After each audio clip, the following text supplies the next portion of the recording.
আরণ্যক গল্প শোনায় বাংলার বদ্বীপ অঞ্চলের গ্রাম্য সরল মানুষের, যেখানে কান পাতলে শোনা যায় নদীর ফিসফিস আর জোয়ার ভাটার ছন্দে ম্যানগ্রোভের ডালপালার খসখস উল্লাস। এখানেই আছে সেই রহস্যময় প্রাণবন্ত ধাঁধা লাগানো পৃথিবীর বৃহত্তম ম্যানগ্রোভ অরণ্য। একসময় এটি ছিল গহীন অরণ্য, যেখানে জল ও স্থল অবিচ্ছেদ্য আলিঙ্গনে বেঁধে রেখেছিল একে অপরকে।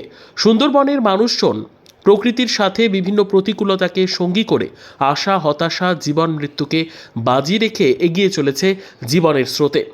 এই বদ্বীপ অঞ্চলের অধিবাসীরা জীবিকার সন্ধানে জীবন স্রোতের বিপরীতে বিপদ সংকুল জঙ্গলের মধ্যে মধু, মোম, কাঁকড়া, মাছ ধরার জন্য পাড়ি জমায়। সুন্দরবনের রয়্যাল বেঙ্গল টাইগার এই জঙ্গলের মতনই অতি রহস্যময়। তাকে হয়তো সবসময় চোখে দেখা যায় না, কিন্তু তার নিঃশব্দ উপস্থিতি, মায়াবী জ্বলন্ত দৃষ্টি, অদৃশ্য ডোরাকাটা উপস্থিতি অরণ্যবাসীরা যেন সবসময় টের পায়। একটা অদ্ভুত ভয় মিশ্রিত শ্রদ্ধা জড়িয়ে আছে এই অনুভূতির সাথে। আসলে অরণ্যে কেউই একা নয়। মানুষ আর বাঘের সাথে আছে তাদের উপাস্য জঙ্গলের দেবী বনবিবি। হিন্দু মুসলিম নির্বিশেষে সকলেই দেবীর পুজো করেন।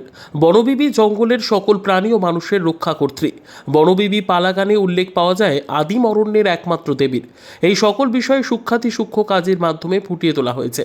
বেহালা বহু বছর আগে যা সুন্দরবনেরই অংশ ছিল, আজ তার গায়ে শহুরে রং লাগলেও আজও সে ভোলে নাই বাঘের গর্জন, নদীর ছলছল শব্দ, মানুষের না বলা কথা কিংবা ম্যানগ্রোভের শোঁ শোঁ শব্দ। এই কাজের মাধ্যমে বাস্তব লোককথার বুননে সুন্দরবনের সেই আদিম অকৃত্রিম বন্য বিভৎস সৌন্দর্যের নকশি কাঁথায় বোনা হয়েছে। সুন্দরবন ভাটির দেশীয় অপরাজেয় মানুষ কোলাজের মতন ম্যাপের সারিতে চোখ আটকে রাখে বহুক্ষণ। জিজ্ঞাসু দৃষ্টি বারবার ঘুরে চলে দক্ষিণ থেকে উত্তর, মাতলা থেকে বিদ্যাধরী, সীতারামপুর থেকে নেতাধোপানি, ছোট ছোট ঘর, নৌকা, জাল, খাল, বিলের কাটাকুটি আর সাগরের জলে পা ডুবিয়ে ভেসে থাকা বদ্বীপের সারি দেখতে দেখতে মন চলে যায় সুন্দরবনে, গরান, হেতাল, অর্জুনের দেশে। মানচিত্রের ভিড়ে উঁকি মারতে থাকা বিলুপ্ত বা বিলুপ্তপ্রায় প্রাণীর দল যেন তাদের বিবর্তনের ইতিহাস বলার জন্যেই উঠে এসেছে ইতিহাসের পাতা থেকে। মানচিত্র শুধু মানচিত্রই নয়, তা যেন এই অঞ্চলের প্রায় 150 বছরের নানাবিধ আর্থসামাজিক ভৌগোলিক পরিবর্তনের দলিল, যা সম্ভব হয়েছে মানুষ ও প্রকৃতিকে অব্যক্ত বোঝাপড়ায় ও বিবর্তনের নিজ ভাষায়। ম্যাপ দেখতে দেখতে মনটা যখন উজানের টানে ভেসে যেতে চায়, ঠিক তখনই পা থেমে যায় বনবিবির সামনে। বনবিবি বা ওলাবিবি সুন্দরবনের সকলের আরাধ্য দেবী।